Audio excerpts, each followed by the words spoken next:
Hey y'all, Dana with Sullivan Family Homestead here. As you can see from the background, I have a different background on there. I'm in a different room of the house.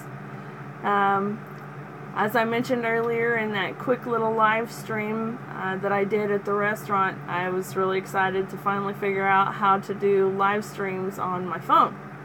So this is going to open up a whole new world of things for me because I can take you anywhere now. Hey Jatan, how's it going? Hey Suburban.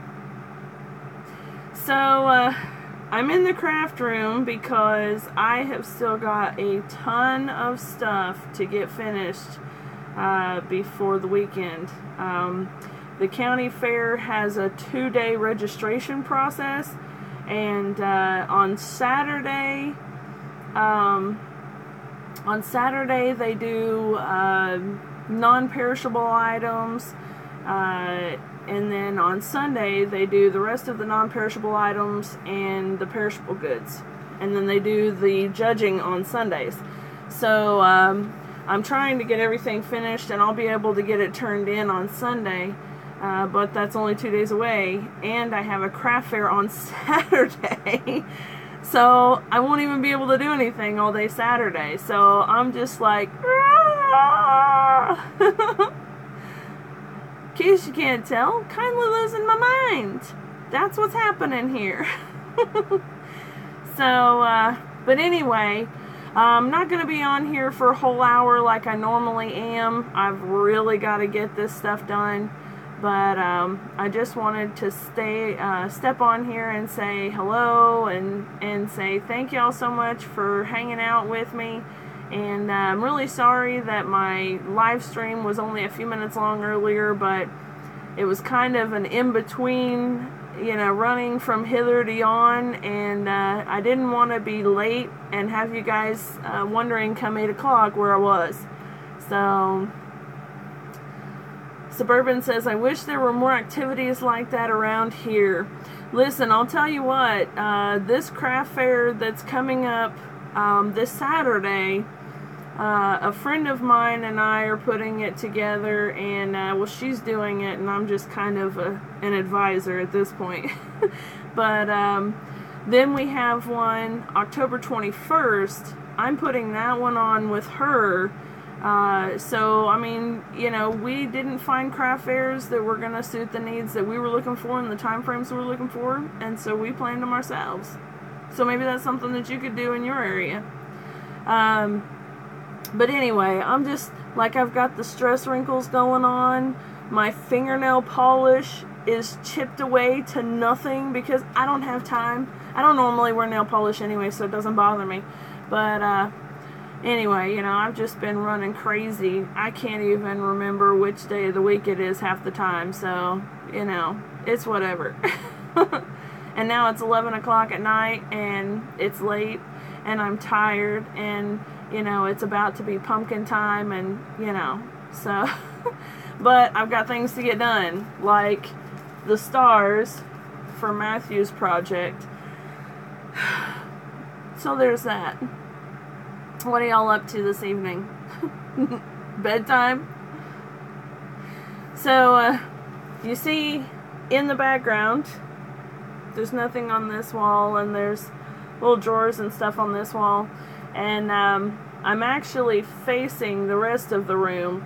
So, in theory, this table back here is my actual work table, and above us is a shop light, and it's got, what, 4 bulbs in it? 4 bulbs, and it's really bright, and I don't know, blah-de-blah-de-blah, something about the type of light that it is. It makes it look like actual light, so that when I'm trying to match colors, they actually are legitimate colors. I'm not sure, blah, blah, blah, blah. I'm not sure what all that means, but what I do know is that when I pick a red, the same red is the same red is the same red, and it doesn't end up being a pink when it's supposed to be a red. So there's that. Anyway, on the other wall, I had wire shelves like these here, and they went along the entire wall. And I think it was during Hannah's birthday party. She and her girlfriends ran upstairs, barreled up the stairs, screaming, "Mom, Mom, Mom!" And when I got to her, she said there was a loud crash in your craft room, and I don't know what it was. They didn't even bother to find out. They just came running up the stairs. And it turns out that the entire shelf system pulled completely off the wall, and every single thing that I had on the shelves was piled into a big, massive mess on the floor. And it was horrible. And I left it for a few days because I just couldn't even handle the idea of sorting it out. I mean, we're talking little paper shapes this big in a couple hundred numbers of them, and stars and hearts and flowers and, you know, horseshoes and diamonds and, you know, all these different shapes. And they were in this sorted little nuts and bolts drawers system, which was on the shelf. And so they were just scattered like confetti all over the floor. And it was a mess. Oh my gosh, it was a mess. So I left it for a few days because I just couldn't deal with it. Yeah, it was a mess. But Matthew, being the wonderful, wonderful husband that he is, has since built me a couple of regular wooden pine shelves. And so now, let me see if I can turn you. Hot dog, I can! Look at that! Okay, so there are the wooden pine shelves, and you can see that I still don't have very much on them. And right now, all I've got on here is my Stampin' Up! Business stuff, because I'm sorting through it and figuring out what things are still in circulation and what things are retired or discontinued. So let me see, where's my finger? So these right here are stamp sets, and some of them are newer and some of them are old, and so I'm having to go through the catalog and see what's current and what's not, so that I can mark them and not use the ones that are retired, obviously. So for right now, that's all I've got on there. And all of the stuff that should be on them is actually in the guest room on the floor. So it will get there. I promise it'll get there. But then over here are my paper shelves. And you notice the labels right here and here tells what colors they are, or for the one in the middle, the top drawer says like page kits, one says miscellaneous patterns, another is holiday, specialty paper, boho, subtle patterns, etc., etc. And then down below, let me see if I can move you. You see, there's piles. The drawers have adhesives and some ink pads and clear mounting blocks for stamping and stuff like that. And then, you know, I've got paper stacked here and here, and there's books and there's little tins and things like that. And then over here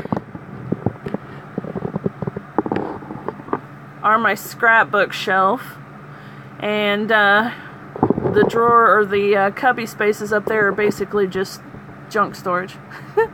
But this this storage organizer right up here, that's basically what I had for the little punches that dumped out all over the place. So, I mean to tell you, it was a mess. It was a horrible mess. Alright, I'm going to see if I can turn this back here. And I'm sorry, I'm kind of bouncing around on this thing, but let's see if I can get you back to me. There we go. Alright, so you can kind of see the light above me in the back now. So anyway, so that's my little space. And I know, I can't remember who it was. Somebody at one point had asked me for a tour of the craft room. And at the time that she asked for it was right about the time that there was stuff all over my floor and I wasn't having it. So Jatan says, my crafting area is behind the couch in my living room. My kids throw everything over there when they clean it. It's a mess. I understand. I'm actually pretty fortunate. This room really isn't that big. I don't know, it's maybe what? Matt's in here. Hello, darling. How big is this room? Maybe a 9 by 11, 10 by 11, somewhere in there. And it actually used to be, I'll say, a clothes closet. Matt says not big enough. This is true. But the folks that lived here before, the lady had used it as a walk-in closet because it's down in the basement and it doesn't have a window, so it can't technically be used as a bedroom, you know. So, hey Prissy, how's it going? Oh, Grizz, I missed what that comment was that ran away. I'm sorry. So one thing, let's see, my craft area is out by the stream where I have my still set up. You got some of that behind the fence post stuff going on over there, don't you, buddy? Miss Kelly says, Dana, do you prefer rubber stamps to the clear ones? No. I actually prefer the clear ones hands down. Because they make it a lot easier to be able to manipulate exactly where you want the item to go. Well, I don't have any clear stamps over here with me, but anyway, I'll do some videos occasionally, maybe, if you guys are interested. I'm trying really hard to make sure that this channel stays Homestead related. But I don't know if maybe I'll do crafty stuff or if I'm gonna do a whole nother channel and focus it on crafty stuff. So, you know, I don't want to change the genre of our channel, but, you know, this is part of my life. This is part of what I do. And, you know, I kind of like it to be all in one, but hey, if it's not, it's not. But the reason why I prefer the clear ones to the rubber ones are because of that, Kelly. It's a lot easier to see exactly where you want them to go. So the clear ones do stain more, but I actually found a really cool tip from a gal that if you use the Versamark clear embossing ink, do you know what I'm talking about? You can use that stuff to basically primer, you can use it to basically primer your stamps so that way they don't hold the stain. And I found it to be true today. I had stamped some black ink onto one of my stamps, and you know, normally that makes kind of a yellowy tint on those clear stamps. Nothing at all. It actually worked. So, so there's a good tip for you. If you take Versamark ink, it's that embossing ink, and you just tap it on your stamp and then rub it off, and then tap it on your stamp and rub it off, and then tap it on your stamp a third time, and that's like a primer. And then you can stamp it in red, black, whatever, and it'll help keep it from staining. And then of course you want to wipe it off, you know, clean your stamp right away too, so it doesn't have time to sit. So yeah, I've actually got, I don't know, I've got a few little tips that are fun like that. I really would like to go ahead and do some of the crafty stuff on here, and as long as nobody minds and nobody gets upset that it's not Homestead related, I really enjoy the crafty stuff. So, in fact, what I'm working on right now, it's for the fair. It's paper. Do I use alcohol to wipe my stamps off? Jatan, no, I actually use a stamp cleaner from Stampin' Up. And I have this scrubbing sponge thing in a box that basically I spray a little bit of the cleaner on there and then scrub the stamp. And it has another little pad on this side that I can scrub to dry it. And it works absolutely great. Suburban, you're right. It is part of my homestead life. Yes, Matthew, your stuff is done. Look, it's done. Miss Kelly, I think that's a great idea. I might actually do a craft day a week. Alright, so here's what this is. And it's not finished, obviously. But, let me see, where's the front? It'll end up stacked in here. Those tabs are supposed to glue to the inside rim here. Hold on, let me set it together at least. So, it's going to have a stand and the whole bit, so once it's finished. And obviously it's going to be a real pain in the you-know-what. Hey, Pickers, thanks for coming back.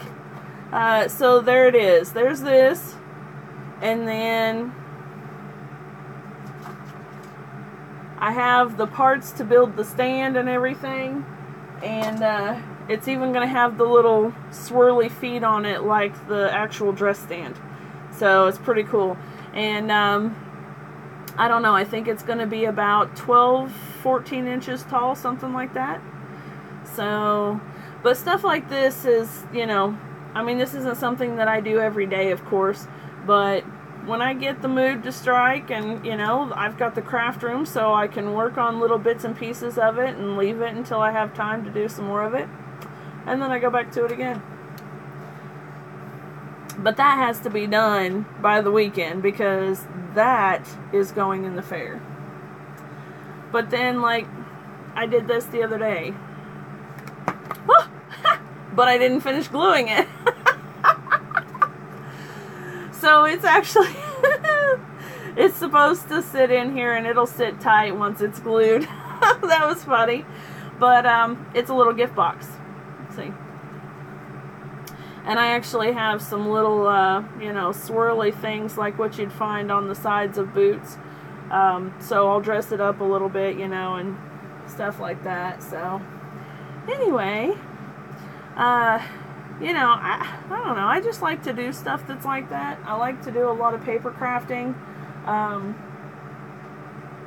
won't bore you guys with all of that stuff. But anyway, yeah, I wouldn't mind to do maybe a crafting day if you guys think that you'd like to see it. We could come up with some fun stuff to do. But Suburban, I'll tell you, it's kind of one of those things where, especially those bigger projects, you know, maybe I'm doing a couple little things here and then I'm going away and doing other chores and stuff and then I'm coming back and doing a couple more things later, you know. One big project like that might take me a week, who knows. But anyway, oh, okay, so back to homestead related stuff. Alright, switch gears. You guys heard about the baby chick and how Pip, his name, Pip, is a rooster. 99.9% sure. It's actually really easy to sex a Wyandotte when they're a couple of days old. All you do is spread their little wing out, and based on what the feathers look like on the tips of their wings is a really good indication of what they're going to be. I don't know what the real percentage of how accurate that is, but it has always worked for me. So I am 99.9% sure that Pip is a dude.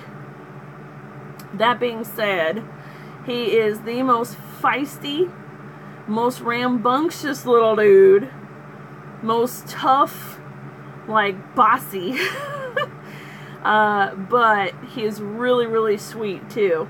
When I take him out of the brooder, he'll just kind of nuzzle into my fingers, and you know, I hold him like this and he just snuggles in, and he is so tiny. I don't remember the other ones being so tiny, but he is really tiny. So anyway, if you got to watch the little clip of live stream I did earlier, I had mentioned that we went to Tractor Supply and had picked up some feed for him, and it turns out that they had gotten in some baby chicks. And I really wasn't planning on having any chicks at all in the fall. I mean, he just happened along because of the situation. So, but they had chicks, and they had Polish chicks at that. They only had 3 of them, and I got all 3 of them. They're supposed to be pullets. They look like they might be, from what I've seen from How to Sex Polish Chicks, which I don't know for sure. I've never done that before. But it looks like I have 3 pullets. And if that's the case, and knock on wood it is, then my Polish rooster that I mentioned the other day is going to have his own little harem of ladies to take care of. And we'll put them in the small chicken coop that you guys haven't seen yet, but I promise I'll show it to y'all.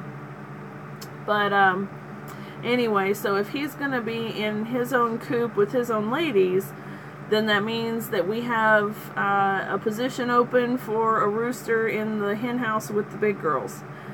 So it looks like the cosmos has made it perfectly clear path for Pip to have his place here on the homestead. So he gets to stay, and when he's big enough, he's gonna go in with the big girls, and he'll be the new flock king. So I'm kind of looking forward to that, actually. I'm really excited to see how he looks when he's all grown up.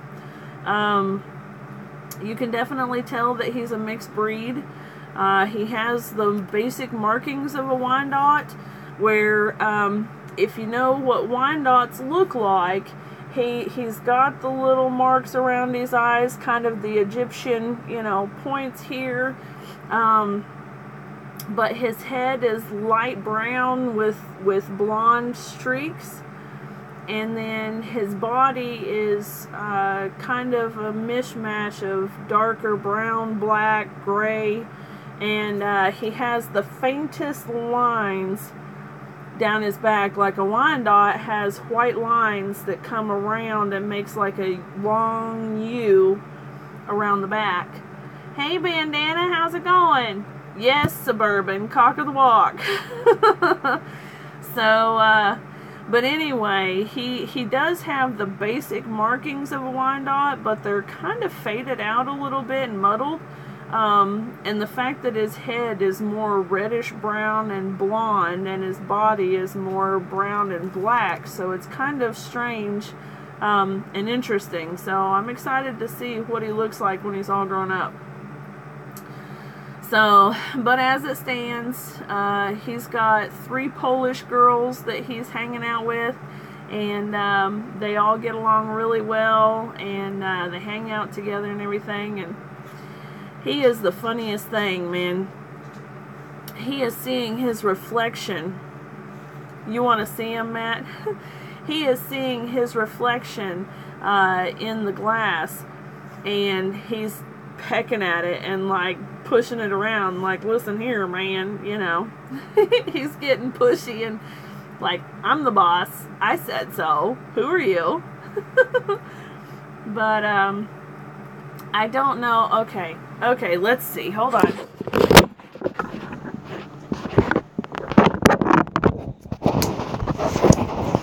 Alright, y'all. Oh, look, here we go. There's the craft room.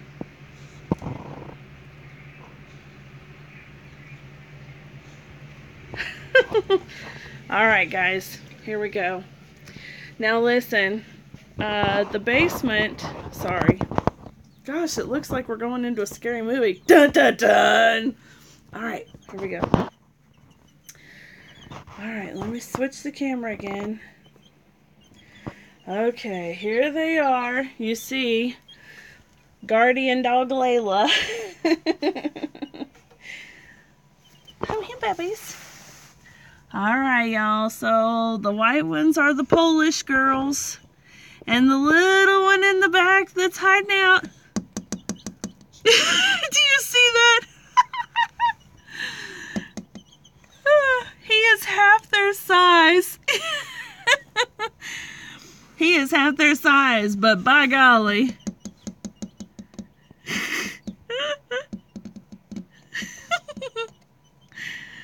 He is something else, isn't he? And look at the girls. They're twice his size, but they're just like, whatever. Look at the little pooshy cheeks. I absolutely love them. They are awesome already. So you can kind of see, you can see the marks on his face. That's the Wyandotte marks. But his head is kind of a reddish color. And his body is more brown and black. But you can see the little white stripes, the little U shape there that goes down, you know, around his back.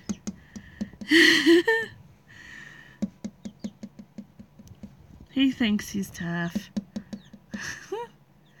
Here, let me see if I can get him, if Layla will let me without trying to get me.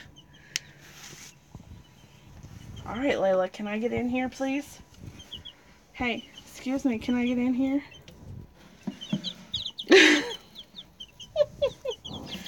Alright. Back up, Layla. Excuse me, dear. Thank you. Come here, baby. Alright, guys. If you look at his little wings, if it'll focus in, you see how they're little wispy right here on the bottom ones? How they're little tiny wispy feathers?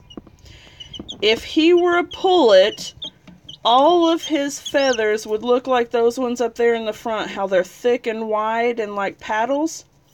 But see, he's got little tiny wispy ones here by where my thumb is. And that is the guaranteed factor that he is a he and not a she.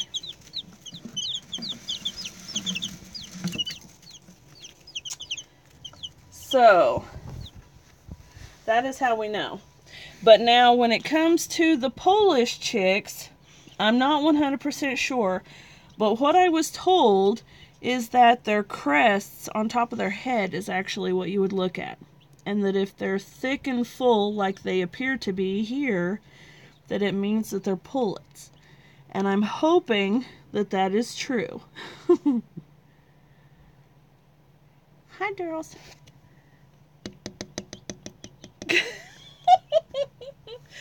Oh, they crack me up.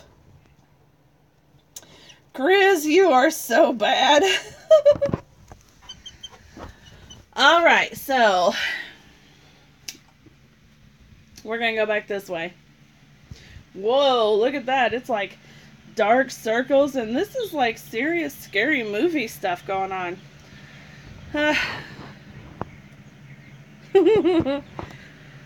Alright. Back into the light, Carol Ann. Okay. So, basically, I'm busy working my tail off, getting these crafts done. And we've been visiting for about 28 minutes now. And I'm going to have to get going because it's going to be midnight real soon. I really want to go to bed soon. And I want to be able to get that dress form done at least tonight. If I can get it done, then I can feel like I've accomplished something, and I'll go to bed and be done with it for the night. And then I'll start over again tomorrow with all of the other stuff I've got to do. So, anyway, I'm going to go ahead and say goodnight. Let's see, Bandana says, am I understanding you can already tell Charlotte's offspring is a male? Yes, Miss Bandana, that is exactly right. You'll be able to go back in the video just a little bit to see just a few seconds or a minute or so before now. I had shown his wing right there really close to the camera and had discussed how, let me see here, sorry I'm shaking a little bit. There we go. I had discussed how because he had really thin, wispy little feathers on the last little bits of his wing, that means that he's a boy. If he were a girl, he would have wider paddle-like feathers on the ends of each of those pieces of wing. So that's how we know for sure that he is a boy. That's like 99% sure. I mean, there's not much chance that he's a girl. He's a boy. So, Anyway, I reckon I better go ahead and get off of here. I appreciate y'all so much for coming and hanging out with me at 11 o'clock at night. Jeez Louise, people, go to bed. That's exactly where I'm heading. So, anyway, thank you guys so much for hanging out. I really appreciate it. I promise, now that I've got this live thing figured out on my phone, y'all are going to be seeing me a little bit more here and there. So, and you may never know where I'm going to be at either, because I'll be all over the place. I'm not limited to the office now. So, if that chick was in SF, there would be no way to tell the sex. Do what, Grizz? If it were in SF, do I want to know what you're saying? Do I want to know, Grizz? Oh, San Francisco. I was sure I didn't want to know. Oh my goodness. You are too much, my friend. Too much. Alright, y'all. I have got to get to it. So, I'm going to say good night. Thank y'all so much for hanging out with me. I really appreciate it. You guys have a wonderful night. Bye-bye.